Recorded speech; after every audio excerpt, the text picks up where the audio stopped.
ওনাকে রাষ্ট্রপতি বানানো হয়েছে, নির্বাচিত করা হয়েছে। এখন তিনি স্বেচ্ছায় পদত্যাগ করছেন। আমরা এটার ভিতরে কোনো রাজনীতি জড়িত আছে বলে আমার কাছে মনে হয় না।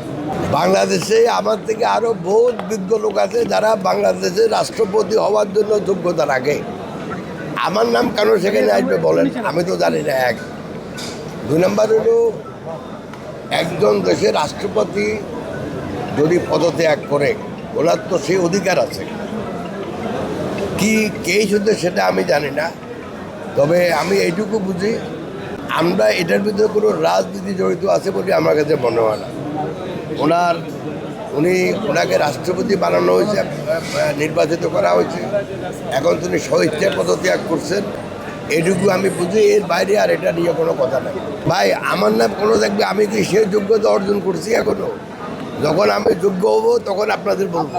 এটা ভাই, আজকে নিউজ পেপার দেখেন, ওখানে অনেক ধরনের লেখা আছে, ওইখান থেকে আপনারা একটা বেশি নেন।